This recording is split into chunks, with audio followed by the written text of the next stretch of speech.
Just a couple things.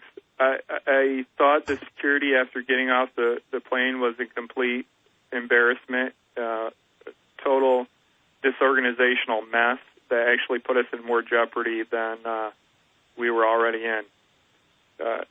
Just quickly, two things. They left us on the plane for 20 minutes after we landed, not knowing if there was a bomb anywhere or whether the fire had spread below the floor into the cargo hold or by the gas tank. The original fire was directly above the gas tank in row seat 19A, number one. Number two, they should not have let us take our carry-on bags off the plane, and then even worse, stand all together with them for an hour before the bomb-sniffing dogs got there, not knowing if there was a bomb in any of the bags or not.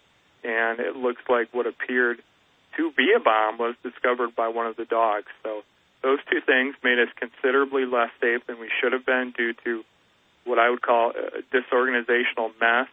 It appeared that none of the security officers had any clue on any procedure what to do. They didn't know who was in charge. It really took a long time to organize themselves and organize some sort of procedure on how to handle things, and in the meantime put us in a lot of jeopardy. Okay. And if you want to question me on anything else, feel free.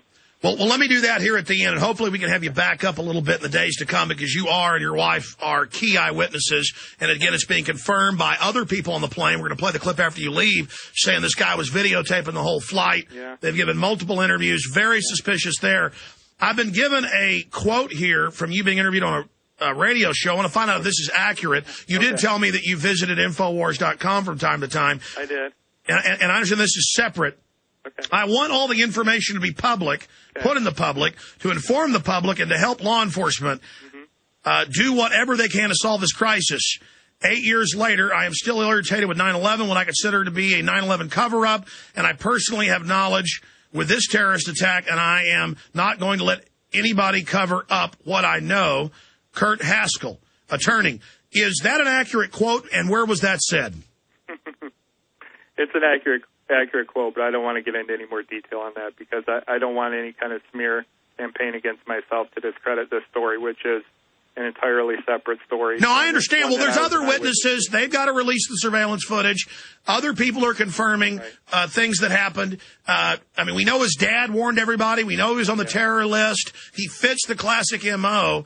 Of a decoy, of a patsy. I know you're just stating the facts, but they're not going to be able to ignore you and your wife's testimony. And I think it's important for you to go public now, which you've done. But just thank God that there's so many informed people out there. Kurt, bottom line, the FBI showed up. They were clearly trying to impeach your I mean, they're clearly already aware of you. They're clearly upset by having I would say you are an expert witness. You're aware of this type of chicanery. You're a successful lawyer. Watch your six is all I'm telling you. Yeah, I'm not scared of anybody, you know. Whatever happens, happens. Well, we need to get your wife on the air, too. My mind. No, I understand, but we need to get your wife. Just so you know, my wife is very ill today. She's come down with a bad case of the flu, and she's really not doing any interviews today. Well, obviously, our show's about to end. This morning, and she felt very ill after that. Not from the interview, just she's pretty sick today. No, I understand. Air travel can do that, and obviously a stressful event. Well, we appreciate your courage. We appreciate you telling everybody in a great, very focused fashion, very accurate fashion what happened. And we're all praying for you, Kurt Haskell, attorney. Let me say bye to you during this break. Obviously, listeners, this is an extremely powerful interview, breaking news. You're hearing a lot of this here first. Great job to my team getting Mr. Haskell on. Let me say bye to Mr. Haskell during the break. We'll come back with more. Well, he's agreed to come back on with us. There is a lot more to this. Incredible story.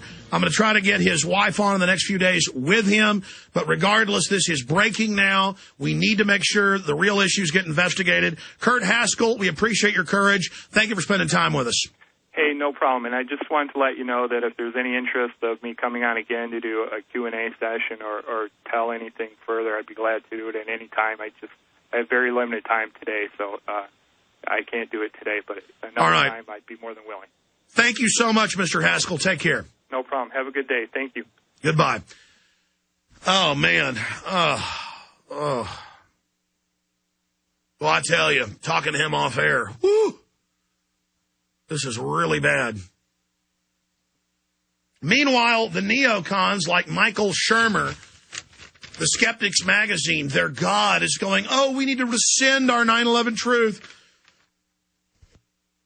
It's been proven Al-Qaeda exists. Of course there are Muslim extremists all over the place, but Al-Qaeda is a CIA computer program name from 1979. Zbigniew Brzezinski's written 2 books bragging about how he founded it.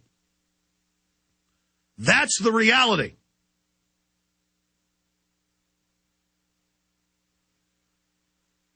And no, this only proves we're right again. They got some guy they arrest with a bomb after the plane. The FBI's there trying to impeach his testimony. You got other witnesses from the same aircraft reporting that there's a guy filming the whole time. First reported by News Radio 620 WTJM.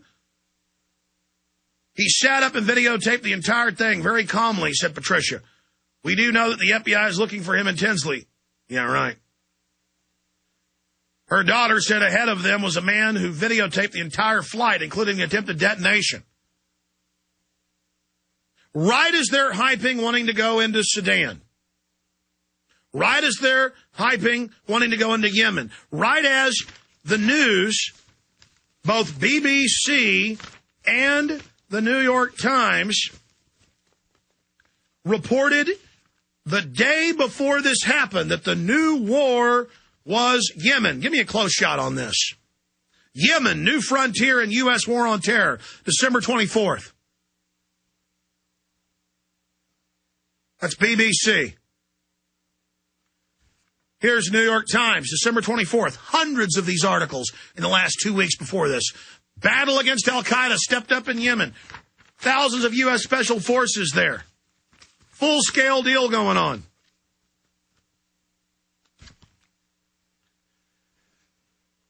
Now, again, the FBI,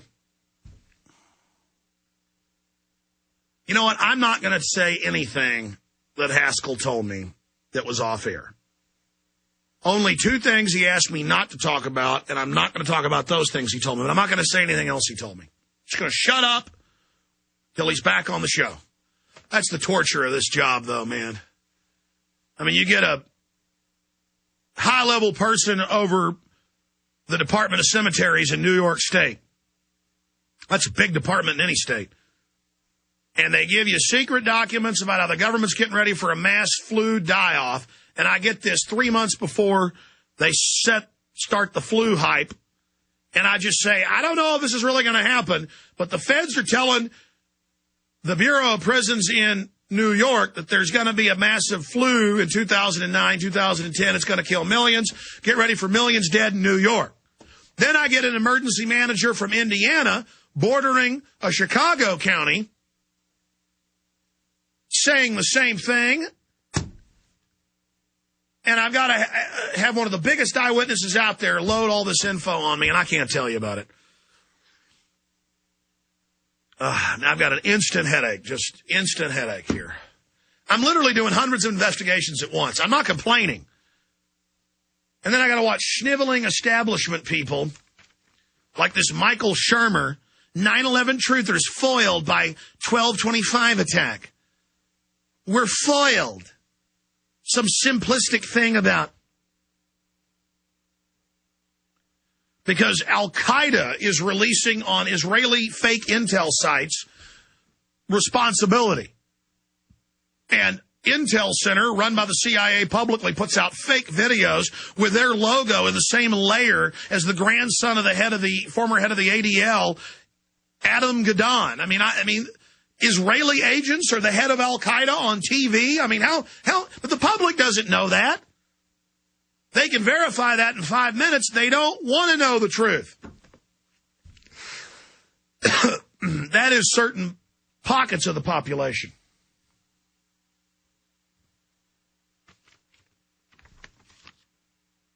Oh, look, somebody on a message board calling themselves Al-Qaeda took credit for this. And I'm sure the FBI will find some idiots who will carry out terror attacks. Should we give up all our rights, all our liberties? I mean, have you read the Homeland Security documents? Have you read the MIAC documents? The whole Homeland Security system is for Americans. Conservatives, libertarians, returning veterans, gun owners, and true anti-war liberals, i.e. any independent American. The whole system's for you. It surveils you. It has nothing to do with little brown people.